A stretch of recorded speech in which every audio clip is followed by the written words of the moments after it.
नमस्कार दोस्तों, साहित्य ज्ञान क्लासेस में हार्दिक स्वागत है आपका। आज के सत्र में हम अध्ययन कर रहे हैं गद्य साहित्य आलोचना। हिंदी गद्य साहित्य में जो आलोचना विधा है, उस विधा से वस्तुनिष्ठ प्रश्न है, महत्वपूर्ण कथन, प्रमुख आलोचकों के सभी प्रश्न व्याख्या सहित दिए हुए हैं एवं पीवाईक्यू सीरीज का जो क्रम चल रहा है, उसी क्रम में हम इन प्रश्नों का अध्ययन करेंगे। सर्वप्रथम एक कथन है कि निम्नलिखित में से किस विद्वान ने कहा है कि मनोवैज्ञानिक तथ्य के अनुसार हार की मनोवृत्ति में दो बातें संभव हैं, या तो अपनी आध्यात्मिक श्रेष्ठता दिखाना या भोग विलास में पड़कर हरि को भूल जाना। भक्ति काल में लोगों में प्रथम प्रकार की प्रवृत्ति पाई गई। और यह कथन किसका है? हरियाणा टीजीटी परीक्षा 2020 में प्रश्न आया है और सही उत्तर है सी, बाबू गुलाब राय का यह कथन है। भक्तिकालीन प्रवृत्ति के उद्भव के संदर्भ में यह कथन बाबू गुलाब राय ने कहा है कि राजनीतिक उलटफेर के पीछे हिंदू जन समुदाय पर बहुत दिनों तक उदासी छाई रही। अपने पौरुष से हताश जाति के लिए भगवान की शक्ति और करुणा की ओर ध्यान ले जाने के अतिरिक्त दूसरा मार्ग ही क्या था? आचार्य हजारी प्रसाद द्विवेदी ने लिखा है कि यह बात अत्यंत उपहासास्पद है कि जब मुसलमान उत्तर भारत के मंदिर तोड़ रहे थे, तो मुसलमानों के अत्याचार से यदि भक्ति की भावधारा को उमड़ना था, तो पहले उसे सिंध में और फिर उसे उत्तर भारत में प्रकट होना चाहिए, ये पर हुई दक्षिण में। यह कथन आचार्य हजारी प्रसाद द्विवेदी का है। अगला कथन है, साहित्य मनुष्य के अंतर का उच्छलित आनंद है, जो उसके अंतर में अट सका था। साहित्य का मूल यही आनंद का अतिरेक है। उच्छलित आनंद के अतिरेक से उद्भूत सृष्टि ही सच्चा साहित्य है। संबंधी अवधारणा है। ये प्रश्न आरपीएससी असिस्टेंट प्रोफेसर परीक्षा 2020 का प्रश्न है और सही उत्तर है डी, आचार्य हजारी प्रसाद द्विवेदी का यह कथन है। साहित्य संबंधी जो धारणा है, ये हजारी प्रसाद द्विवेदी की है। आचार्य महावीर प्रसाद द्विवेदी ऐतिहासिक सांस्कृतिक चेतना संपन्न मानवतावादी आलोचक हैं। द्विवेदी जी को चिन्मुखी मानवता के अन्वेषक के रूप में जाना जाता है। आचार्य हजारी प्रसाद द्विवेदी जी की प्रमुख आलोचनात्मक रचनाएं हैं सूर साहित्य 1930 ईस्वी, हिंदी साहित्य की भूमिका सन 1940, हिंदी साहित्य का अधिकार 1952, कबीर सन 1941 ईस्वी। आचार्य शुक्ल ने आलोचना के क्षेत्र में विरुद्धों का सामंजस्य सिद्धांत का प्रतिपादन किया है। का प्रवर्तन ये भी आता है कि विरुद्धों का सामंजस्य जो सिद्धांत है, वो किसने दिया है? तो आचार्य रामचंद्र शुक्ल ने। आचार्य शुक्ल की प्रथम सैद्धांतिक आलोचना काव्य में रहस्यवाद 1929 ईस्वी निबंध को माना जाता है। आचार्य शुक्ल का सर्वप्रमुख ग्रंथ हिंदी साहित्य का इतिहास, इसका समय 1929 है। नंद दुलारे वाजपेयी को समन्वयशील, स्वच्छंदतावादी एवं सौष्ठववादी आलोचक माना जाता है। कैसा? समन्वयशील, स्वच्छंदतावादी एवं सौष्ठववादी। नंदुलारे वाजपेयी ने सर्वप्रथम छायावाद को मानवीय और सांस्कृतिक प्रेरणा के रूप में व्याख्यायित किया। डॉक्टर नगेंद्र को रसवादी आलोचक माना जाता है। इनकी आलोचना में भारतीय और पाश्चात्य का समन्वय मिलता है। इनके प्रमुख आलोचनात्मक ग्रंथ हैं साकेत एक अध्ययन, रीति काव्य की भूमिका, हिंदी साहित्य की प्रवृत्तियां, भारतीय सौंदर्य शास्त्र की भूमिका, रस सिद्धांत, साहित्य का समाजशास्त्र। तो ये सभी रचनाएं डॉक्टर नगेंद्र की हैं। प्रश्न है, कथन है, अंतःकरण की वृत्तियों के चित्र का नाम कविता है, कहकर कविता की परिभाषा देने वाले आचार्य हैं। आरपीएस असिस्टेंट प्रोफेसर परीक्षा 2020 का प्रश्न है और सही उत्तर है बी, महावीर प्रसाद द्विवेदी। अंतःकरण की वृत्तियों के चित्र का नाम कविता है, यह परिभाषा महावीर प्रसाद द्विवेदी ने दी है। आचार्य महावीर प्रसाद द्विवेदी को हिंदी का प्रथम लोकवादी आचार्य कैसा माना जाता है? लोकवादी। महावीर प्रसाद द्विवेदी का जन्म संवत सन 1864 ईस्वी, मृत्यु का समय है 1938 ईस्वी। जन्म इनका रायबरेली के दौलतपुर गांव में हुआ था। महावीर प्रसाद द्विवेदी के अनुदित व मौलिक लगभग 80 ग्रंथ हैं। इनकी प्रमुख कृतियां हैं काव्य मंजूषा, सुमन, कान्य कुब्जबला विलाप, देवी स्तुति शतक, सरगु नरक ठिकाना नाही। महावीर प्रसाद द्विवेदी ने लिखा है, कविता का विषय मनोरंजन व एवं उपदेश जनक होना चाहिए। यमुना के किनारे कल कौतूहल का अद्भुत वर्णन बहुत हो चुका। न परकियाओं पर प्रबंध लिखने की अब कोई आवश्यकता है और न स्वकियाओं के गतागत की पहेली बुझाने की। चींटी से लेकर हाथी पर्यंत, भिक्षुक से लेकर राजा पर्यंत, मनुष्य, बिंदु से लेकर समुद्र पर्यंत, जल, अनंत आकाश, अनंत पृथ्वी, अनंत पर्वत, सभी पर कविता हो सकती है। आचार्य महावीर प्रसाद द्विवेदी ने साहित्य को ज्ञान राशि का संचित कोश माना है। आधुनिक युग के हिंदी आचार्यों व कवियों ने निम्नलिखित काव्य लक्षण दिए हैं। जिस प्रकार आत्मा की मुक्तावस्था ज्ञान दशा कहलाती है, उसी प्रकार हृदय की मुक्तावस्था रस दशा कहलाती है। हृदय की मुक्ति की साधना के लिए मनुष्य की वाणी जो शब्द विधान करती आई है उसे कविता कहते हैं। ये आचार्य रामचंद्र शुक्ल जी का कथन है। कविता हमारी परिपूर्ण क्षणों की वाणी है। सुमित्रानंदन पंत। काव्य संसार के प्रति कवि की भाव प्रधान किंतु वैयक्तिक संबंधों से मुक्त मानसिक प्रतिक्रियाओं, कल्पना के सांचे में ढली हुई श्रेय की प्रेम रूपा प्रभावोत्पादक अभिव्यक्ति है। बाबू गुलाब राय। अगला प्रश्न है, आचार्य हजारी प्रसाद द्विवेदी के निबंधों की भाषा किस प्रकार की थी? ये प्रश्न डीएसएसबी पीजीटी परीक्षा 2021 का प्रश्न है और सही उत्तर है डी, संस्कृत निष्ठ हिंदी। आचार्य हजारी प्रसाद द्विवेदी के निबंधों की जो भाषा है वो संस्कृत निष्ठ हिंदी है। उन्होंने भाव और विषय के अनुसार भाषा का प्रयोग किया है। उनकी भाषा के दो रूप दिखाई पड़ते हैं, प्रांजल व्यावहारिक भाषा, संस्कृत निष्ठ शास्त्रीय भाषा। हजारी प्रसाद द्विवेदी की प्रमुख रचनाएं हैं, आलोचनात्मक रचनाएं उनकी कौन कौन सी हैं? सूर साहित्य, हिंदी साहित्य की भूमिका, नाथ संप्रदाय, साहित्य का मर्म और सहज साधना। निबंध संग्रह है अशोक के फूल 1948 ईस्वी, विचार और वितर्क 1957, कल्पलता 1951, कुटज 1964, आलोक पर्व 1972 ईस्वी, विष के दंत, साहित्य सहचर, नाखून क्यों बढ़ते हैं। उपन्यास है बाणभट्टी की आत्मकथा 1946 ईस्वी, चारु चंद्रलेख 1963, पुनर्रवा 1973, अनाम दास का पोथा 1976।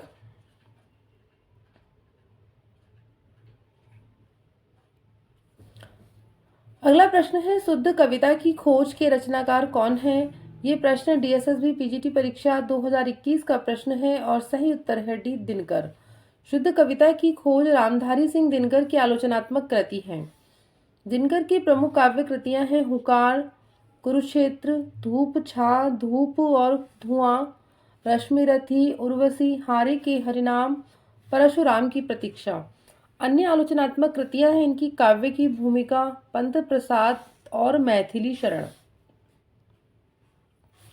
अगला प्रश्न है, हिंदी में स्त्री विमर्श की अवधारणा को चर्चा में लाने का श्रेय किस कथाकार को दिया जाता है? यूपीपीएससी डिग्री कॉलेज एग्जाम 2013 का प्रश्न है और सही उत्तर है सी, राजेंद्र यादव। हिंदी में स्त्री विमर्श की अवधारणा को चर्चा में लाने का श्रेय राजेंद्र यादव को दिया जाता है। राजेंद्र यादव द्वारा रचित स्त्री विमर्श आलोचनात्मक ग्रंथ है आदमी की निगाह में औरत, औरत उत्तर कथा, अतीत होती सदी और स्त्री का भविष्य। ये इनकी रचनाएं हैं। अगला प्रश्न है, लाला श्रीनिवास दास के संयोगिता स्वयंवर की सच्ची समालोचना किसने की है? ये प्रश्न यूपी पीजीटी परीक्षा 2013 का प्रश्न है। सही उत्तर है डी, बालकृष्ण भट्ट। बालकृष्ण भट्ट ने सन 1886 ईस्वी में हिंदी प्रदीप में लाला श्रीनिवास दास कृत संयोगिता स्वयंवर नाटक की सच्ची समालोचना शीर्षक से आलोचना की है। बालकृष्ण भट्ट को आधुनिक हिंदी में व्यवहारिक आलोचना का जनक माना जाता है। कथन है, काव्यानुभूति की जटिलता चित्र वृत्तियों की संख्या पर निर्भर नहीं बल्कि संवादी विसंवादी वृत्तियों के द्वंद्व पर आधारित है। यह कथन किसका है? यूजीसी नेट 2006 का प्रश्न है। सही उत्तर है ए, आचार्य रामचंद्र शुक्ल। काव्यानुभूति की जटिलता चित्र वृत्तियों की संख्या पर निर्भर नहीं बल्कि संवादी विसंवादी वृत्तियों के द्वंद्व पर आधारित है, आचार्य शुक्ल का कथन है। रसात्मक शब्दार्थ ही काव्य है और उसकी छंदोन्मयी विशिष्ट विधा आधुनिक अर्थ में कविता, डॉक्टर नगेंद्र। कथन है, हिंदी साहित्य में शुक्ल जी का वही महत्व है जो उपन्यासकार प्रेमचंद्र या कवि निराला का। यह कथन किसका है? डीएसएसबी पीजीटी 2018 में प्रश्न आया है। सही उत्तर है बी। डॉक्टर रामविलास शर्मा कहते हैं कि हिंदी साहित्य में शुक्ल जी यानी आचार्य रामचंद्र शुक्ल का वही महत्व है जो उपन्यासकार प्रेमचंद्र या कवि निराला का है। यह कथन प्रमुख प्रगतिवादी आलोचक डॉक्टर रामविलास शर्मा का कथन है। प्रश्न है, हिंदी नाटक उद्भव और विकास के लेखक कौन है? और ये प्रश्न डिग्री कॉलेज एग्जाम 2013 का प्रश्न है। सही उत्तर है ए, डॉक्टर दशरथ ओझा। हिंदी नाटक और उद्भव विकास के लेखक डॉक्टर दशरथ ओझा हैं। इनकी अन्य आलोचनात्मक कृतियां हैं प्राचीन भाषा नाटक, प्रगति और प्रभाव। कविता की तीसरी आंख के रचनाकार, यूपी पीजीटी परीक्षा 2010 का प्रश्न है। सही उत्तर है सी, प्रभाकर श्रोत्रिय। कविता की तीसरी आंख रचना के रचनाकार प्रभाकर श्रोत्रिय हैं।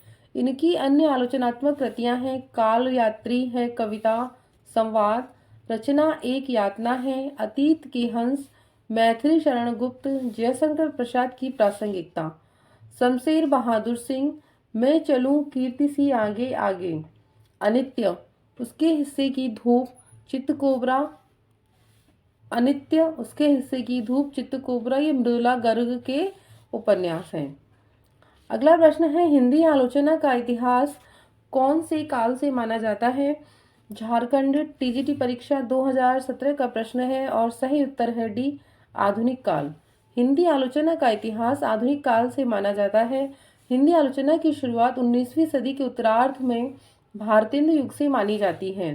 भारतेंदु द्वारा रचित नाटक आधुनिक हिंदी साहित्य की प्रथम सैद्धांतिक आलोचना मानी जाती है।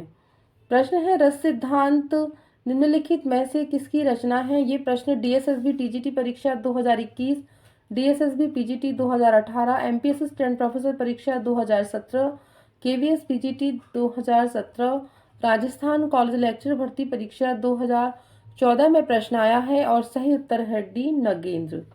रस सिद्धांत निम्नलिखित में से किसकी रचना है? ये नगेंद्र की रचना है। रस सिद्धांत आलोचना ग्रंथ डॉक्टर नगेंद्र की रचना है। इनके अन्य आलोचनात्मक ग्रंथ हैं सुमित्रा नंदन पंत, साकेत एक अध्ययन, रीति काव्य की भूमिका, काव्य में उदात्त तत्व, चेतना के बिंब, भारतीय सौंदर्य शास्त्र की भूमिका, देव और उनकी कविता, राम की शक्ति पूजा, निराला की कालजयी कृति इत्यादि। तो इनमें से भारतीय सौंदर्य शास्त्र की भूमिका और रीति काव्य की भूमिका ये बहुत बार परीक्षाओं में प्रश्न आता है। अगला प्रश्न है, कबीर के बीजक पर रची गई त्रिज्या टीका किसकी है? ये प्रश्न जीआईसी प्रवक्ता भर्ती परीक्षा 2017 का प्रश्न है और सही उत्तर है ए, पूरनदास। कबीर की रचना है जो बीजक पर रची गई त्रिज्या टीका के रचनाकार पूरनदास हैं, जबकि जगजीवन दास, भगवान दास तथा पलटू साहब तीनों नाम इसमें क्या है? गलत हैं। प्रश्न है, निम्नांकित में से किस ग्रंथ के लेखक रामविलास शर्मा नहीं है? यूपी पीजीटी परीक्षा 2004 में ये प्रश्न आया है और सही उत्तर है डी, कविता के नए प्रतिमान। ये डॉक्टर नामवर सिंह की रचना है और इनकी रचना है छायावाद, कहानी, नई कहानी, दूसरी परंपरा की खोज। इससे ही बहुत बार प्रश्न आता है, ये दूसरी परंपरा की खोज किसकी रचना है? तो डॉक्टर नामवर सिंह की है। अंतःकरण की वृत्तियों के चित्र का नाम कविता है, ये किसने कहा है? ये प्रश्न यूपी पीजीटी 2013 का प्रश्न है। सही उत्तर है बी, महावीर प्रसाद द्विवेदी का यह कथन है। जिस प्रकार आत्मा की मुक्तावस्था ज्ञान दशा कहलाती है, उसी प्रकार हृदय की मुक्तावस्था रस दशा कहलाती है। हृदय की मुक्ति की साधना के लिए मनुष्य की वाणी जो शब्द विधान करती आई है उसे कविता कहते हैं। ये आचार्य शुक्ल जी का कथन है। प्रश्न है, आत्माराम के छंदम नाम से महावीर प्रसाद द्विवेदी की आलोचना किसने की है? यूपी पीजीटी परीक्षा 2013 में प्रश्न आया है ये और सही उत्तर है बी, बाबू बालमुकुंद गुप्त। आत्माराम के छंदम नाम से आचार्य महावीर प्रसाद द्विवेदी की आलोचना बाबू बालमुकुंद गुप्त ने की है। आचार्य द्विवेदी ने अपने ग्रंथ भाषा और व्याकरण शीर्षक में अनिस्थिरता शब्द का प्रयोग किया। अनिस्थिरता शब्द को लेकर बालमुकुंद गुप्त आत्माराम के छंदम नाम से आचार्य महावीर प्रसाद द्विवेदी की आलोचना की। इसके बाद आचार्य द्विवेदी ने सर्गो नरक ठिकाना नहीं शीर्षक से कल्लू अलह छंदम नाम से इसका उन्हें जवाब दिया। कथन है कि यदि द्विवेदी जी न उठ खड़े होते तो जैसी अव्यवस्थित व्याकरण विरुद्ध और ऊटपटांग भाषा चारों ओर दिखाई पड़ी थी उसकी परंपरा जल्दी न रुकती। यह कथन किसका है? जीआईसी प्रवक्ता भर्ती परीक्षा 2017 में प्रश्न आया है।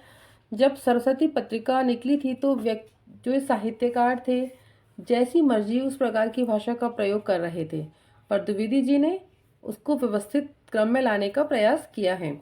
और ये कथन है आचार्य रामचंद्र शुक्ल जी का।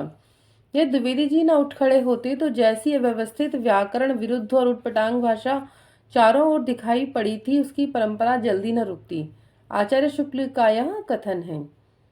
अगला प्रश्न है, रचना यदि जीवन के अर्थ का विस्तार करती है तो आलोचना रचना के अर्थ का। यह कथन इनमें से किस आलोचक का है? यूपीपीएससी जीआईसी 2017 का प्रश्न है और सही उत्तर है सी, राम स्वरूप चतुर्वेदी।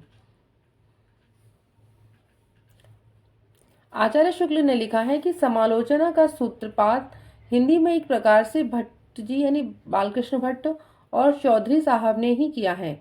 हजारी प्रसाद द्विवेदी ऐतिहासिक सांस्कृतिक चेतना संपन्न मानवतावादी आलोचक हैं। प्रश्न है, नई समीक्षा नए संदर्भ। पुस्तक का नाम है नई समीक्षा नए संदर्भ किसकी आलोचनात्मक कृति है? ये प्रश्न जीआईसी परीक्षा 2017 का प्रश्न है। सही उत्तर है सी, डॉक्टर नगेंद्र। नई समीक्षा नए संदर्भ डॉक्टर नगेंद्र की आलोचनात्मक कृति है। इनकी अन्य आलोचनात्मक कृतियां हैं सुमित्रा नंदन पंत, साकेत एक अध्ययन, रीति काव्य की भूमिका, रस सिद्धांत, नई साहित्य का समाजशास्त्र। अगला प्रश्न है कि निम्नलिखित में से कौन सा हिंदी आलोचक मार्क्सवादी समीक्षक की श्रेणी में नहीं रखा जा सकता? ये प्रश्न जीडीसी प्रवक्ता भर्ती परीक्षा 2017 का प्रश्न है और सही उत्तर है डी, जगदीश गुप्त। जगदीश गुप्त को हिंदी आलोचक मार्क्सवादी समीक्षक की श्रेणी में नहीं रखा जा सकता क्योंकि गुप्त जी नई समीक्षा श्रेणी के समीक्षक हैं। शमशेर बहादुर सिंह, रामविलास शर्मा, मुक्तिबोध मार्क्सवादी समीक्षक की श्रेणी में आते हैं। अगला प्रश्न है, किस विधा की सैद्धांतिक और व्यावहारिक आलोचना से आधुनिक हिंदी आलोचना का प्रारंभ हुआ? छत्तीसगढ़ असिस्टेंट प्रोफेसर परीक्षा 2014 में प्रश्न आया है। सही उत्तर है सी, नाटक। नाटक विधा की सैद्धांतिक और व्यावहारिक आलोचना से आधुनिक हिंदी आलोचना का प्रारंभ हुआ। भारतेंदु हरिश्चंद्र को आधुनिक हिंदी का प्रथम आलोचक माना जाता है। आधुनिक हिंदी की प्रथम सैद्धांतिक आलोचना भारतेंदु कृत नाटक से माना जाता है। आचार्य शुक्ल की प्रथम सैद्धांतिक आलोचना काव्य में रहस्यवाद को माना जाता है। प्रश्न है, मुक्तिबोध कविता और जीवन विवेक नामक आलोचना पुस्तक किस समकालीन कवि ने लिखी है? ये प्रश्न छत्तीसगढ़ असिस्टेंट प्रोफेसर परीक्षा 2014 का प्रश्न है और सही उत्तर है सी, चंद्रकांत देवताली। मुक्तिबोध कविता और जीवन विवेक नामक आलोचना पुस्तक समकालीन कवि चंद्रकांत देवताले ने लिखी है। चंद्रकांत देवताली की प्रमुख कृतियां हैं हड्डियों में छिपा ज्वर, दीवारों पर खून से, लकड़बग्गा हंस रहा है, भूखंड तप रहा है, पत्थर की बेंच, उजाड़ में संग्रहालय। तो ये सभी रचनाएं किसकी हैं? चंद्रकांत देवताले की हैं। आलोचना से आज के सत्र में इतना ही। आगे के सत्रों में जुड़े रहिए। बहुत बहुत धन्यवाद।